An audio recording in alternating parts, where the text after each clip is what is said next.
Welcome sa Multiverse TV.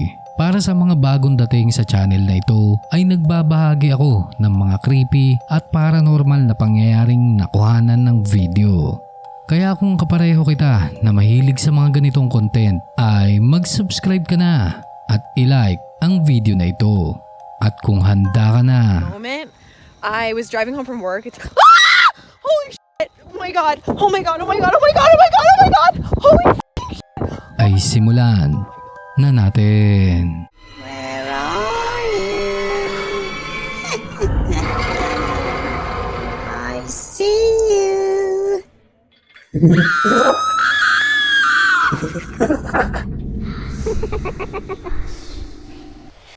Ang Russian vlogger at ghost hunter na si Tim Morozov ay bumalik sa isang haunted house na dati na niyang pinuntahan upang muling mag-imbestiga.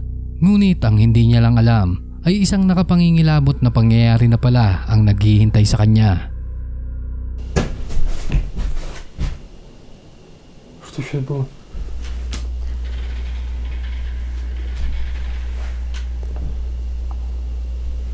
Удар в окно.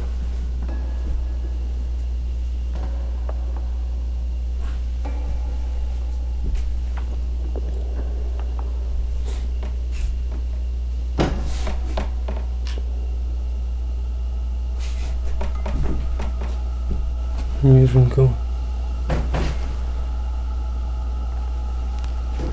Да что за нафиг?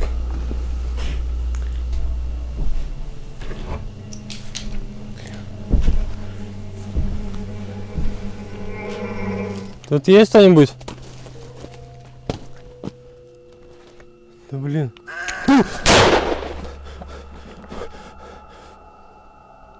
Что это было?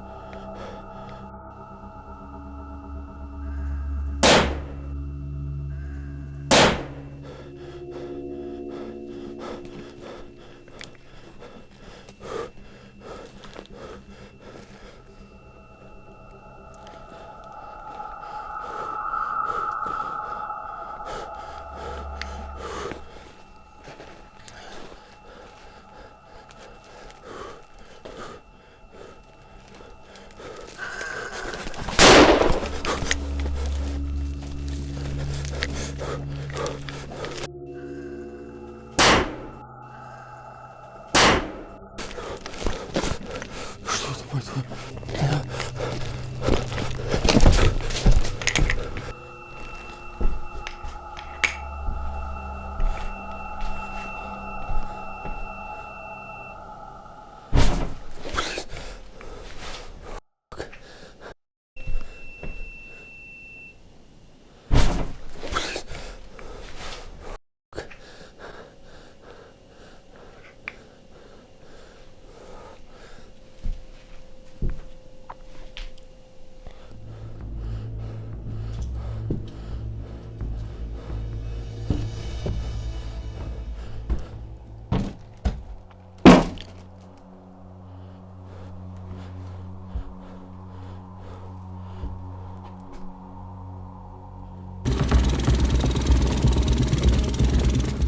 Kung may nagpaparamdam sa bahay ninyo ay kontakin nyo na lang si Tim. Sa kalagitnaan ng gabi, ang TikTok user na si Danny ay nagising sa ingay na nagmumula sa kanyang bathroom at ito ang mga sumunod na na-videohan niya.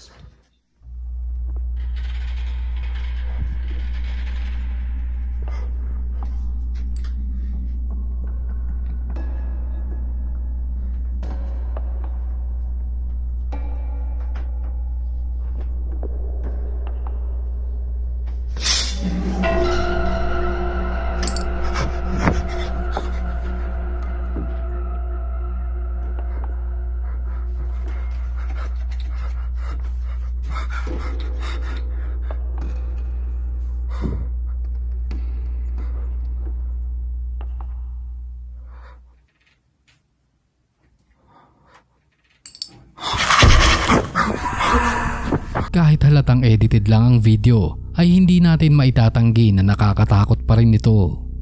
Ang TikTok user na si Grace ay naglalakad-lakad lang noon nang biglang may nakakapangilabot na nangyari.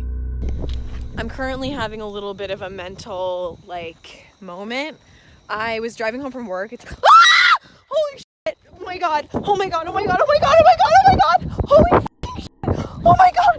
Oh my god! Oh my god! Oh my god! Oh my god! Oh my god! Oh my god!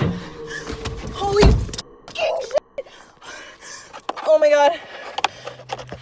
There was. Oh my god.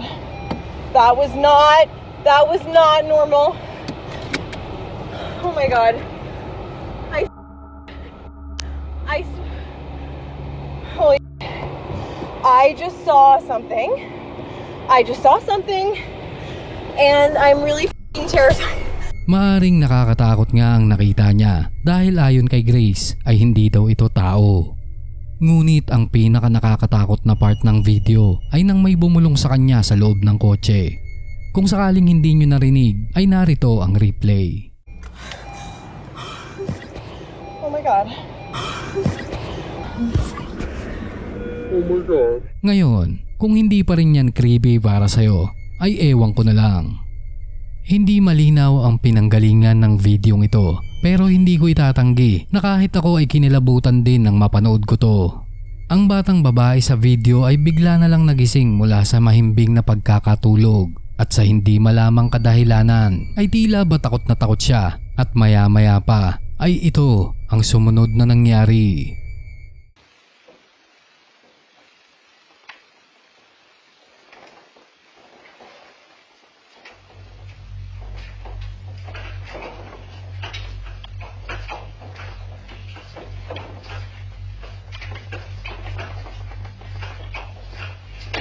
Hey, come here.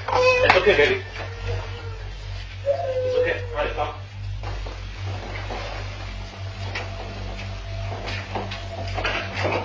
Hindi man natin masabi ang eksaktong kwento sa likod ng videong ito ay sa punto pa lang na nakatingin siya sa upuan bago ito gumalaw ay aaminin kong medyo creepy ang tagpong ito. Gayunpaman, kung anumang nilalang ang nakita niya ay wag naman sana itong tumabi sa pagtulog mo. Ang video naman na ito ay ipinost ng Facebook user na si Chuchu Gutierrez Munoz at nagtatrabaho siya sa isang ospital sa Mexico. Ayon sa kanya, alas 3 ng madaling araw noon at binivideohan niya ang mga katrabaho habang naka-break time sila. Ngunit habang nagre-record ay sobrang creepy ang nahagip ng camera. Son a las 3 de la mañana, cabrón. Mírala, jugando memes como siempre.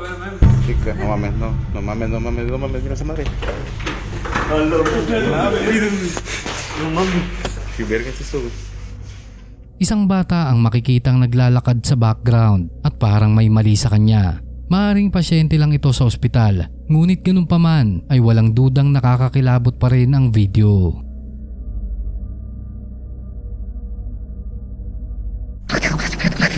Hindi malinaw ang original source ng video na ito, pero ipapakita ko pa rin sa inyo dahil para sa akin ay medyo creepy to.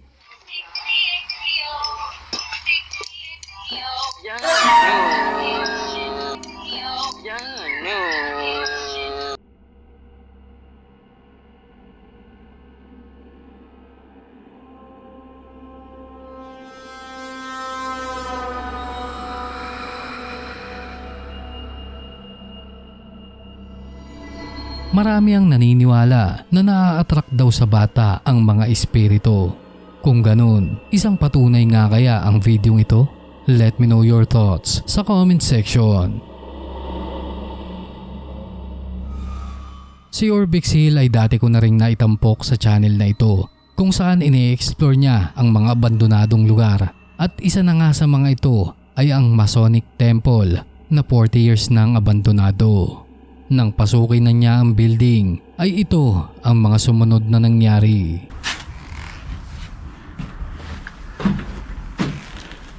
Oh god, that's nasty as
Ano sa palagay mo? Tunay nga kayang abandonado na ang lugar? O meron nang nakatira dito na hindi nabibilang sa mundo ng mga tao? Isa na yata sa pinaka nakakatakot ay yung maramdaman mong merong nagmamasid sa'yo. At para sa akin, ang video na ito ang eksaktong halimbawa. Panoorin natin. So it's about 2 o'clock in the morning. I've been working in the studio, and the last couple of nights I've been hearing really creepy sounds. I've been hearing footsteps and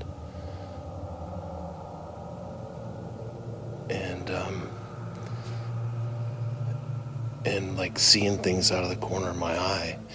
Now this is a really big old building, and so that's got me a little bit freaked out. But the top of it was just a few minutes ago, I was going to the bathroom and I was standing in the stall, and I swear someone grabbed the back of my shoulder while I was standing there, and I freaked out.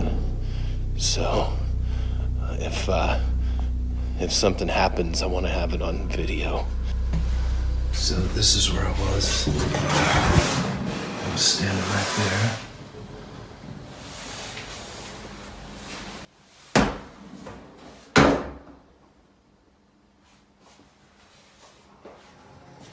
The lights aren't working in the bathrooms, of course.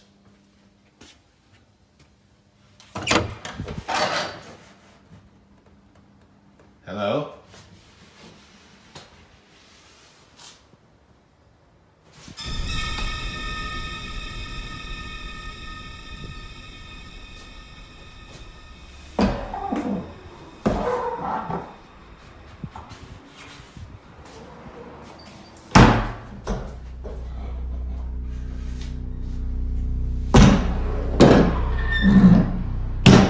Hello?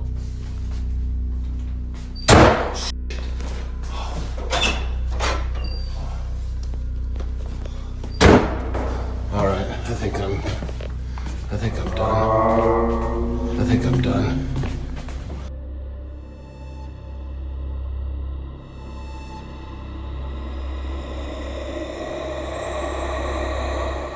I think I'm done. I think I've had about enough for today. Kung malalaman mong hindi pala tao ang nagmamasid sa'yo, ay oras na siguro para tumakbo. Isa ang Cleanwater Demon House sa mga pinangingilagang lugar sa Reno, Nevada, USA. Dahil maliban sa maraming tao na ang namatay dito, ay dito din daw madalas isinasagawa ang mga satanic rituals. Kaya ganoon na lang ang kilabot na naramdaman ng YouTuber na si Patrick at Jason nang pasukin nila ang bahay na ito. Oh, don't do this now. Is there anybody in here with us? We thought we saw you on the stairs. Are you still there? Are you messing with that equipment? Let us know if you're messing with that. Oh! Lights on. I'm gonna say yes. Dude, what the is going on with this thing? Oh no. At the it's same weirding time. out. I don't know what it is about that staircase, but it just doesn't feel good. What was that? What? I don't think that was a shadow, but it was on the other side of that window. Right as I was walking back into the house, I just happened to glance down at the camera's LED screen. I thought I saw some kind of black shadow behind that window, but I didn't even realize until I reviewed the footage that I'd captured probably one of the best shadow figures I've ever seen. And here's where it gets even more compelling. This is the shot from the camera that was sitting inside of that room. I'm gonna sync up the audio from this camera to our cameras and show you that there's no explainable reason that something should have been behind that door. I don't know what it is about that staircase, but it just doesn't feel good. What was that? What? I don't think that was a shadow, but it was on the other side of that window.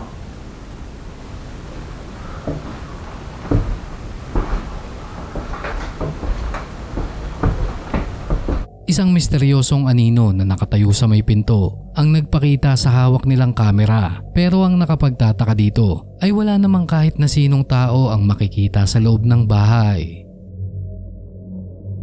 Ano sa palagay nyo? Isa kaya ito sa mga naging biktima ng sinasabing satanic rituals?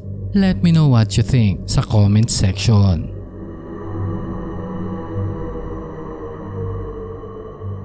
Kung kagaya kita na mahilig sa mga nakakatakot na video, ay palambing naman ako ng isang like and subscribe para hindi mo mamiss ang mga susunod ko pang upload.